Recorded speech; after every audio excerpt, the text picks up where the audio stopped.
Halo, hari ini kita akan belajar mengenai cara reproduksi dari beberapa hewan. Nah, langsung aja ya. Yang pertama dari film Porifera.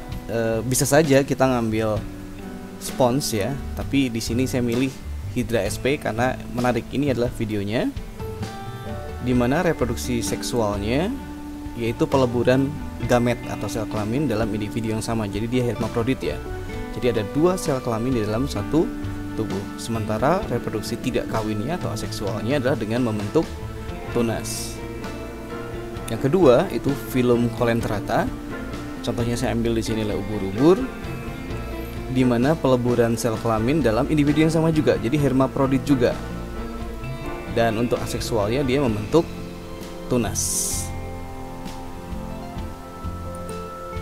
Berikutnya dari film Platyhelminthes. Contohnya adalah planaria atau flatworm ya, cacing yang pipih.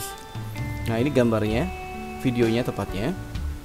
Nah, di sini peleburan sel kelamin itu ada dalam individu yang sama, jadi hermafrodit juga, tapi bedanya gini, sampai akhirnya dia mengalami degenerasi atau alat reproduksinya tidak bisa digunakan lagi, dan saat itu dia memilih untuk lebih menggunakan fragmentasi atau pemutusan bagian tubuh, tapi kemudian dari tiap potongan bagian tubuh itu menjadi individu yang baru, seperti itu.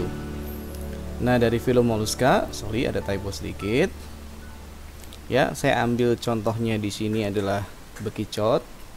Oke, kalau bekicot itu punya ovotestes atau punya kelamin ganda ya.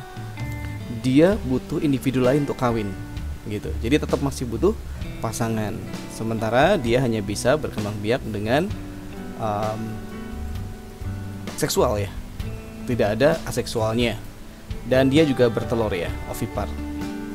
Nanti kalau ada vivipar berarti melahirkan, ovovivipar berarti dia bertelur, tapi telurnya itu kemudian menetas dalam tubuh dan seolah-olah melahirkan, seperti itu.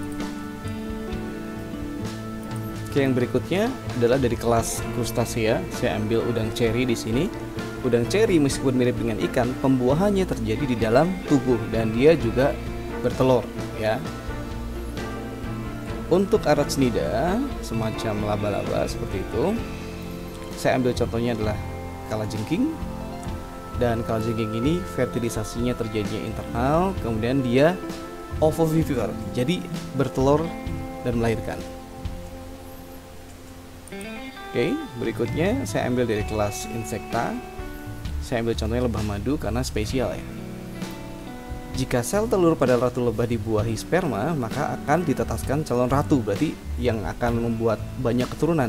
Tapi seandainya tidak dibuahi, bisa tetap menetas juga, tapi nantinya jadinya pejantan. Jadi bisa juga tanpa pejantan, namanya adalah parthenogenesis. Ini jelas-jelas bertelur ya. Berikutnya untuk kelas echinodermata, saya ambil contohnya bintang laut aja ya, fertilisasi eksternal di luar, di mana pelepasan sel kelaminnya ada di air. Ini sudah jelas ovipar. Nah, dia punya ciri khusus ya, kalau kepotong dia bisa regenerasi bagian tubuh yang hilang. Oke, dan ini adalah berikutnya kelas Pisces. Saya ambilnya salmon aja contohnya, fertilisasinya eksternal, berarti di air ya, dan dia bertelur. Kemudian amfibi.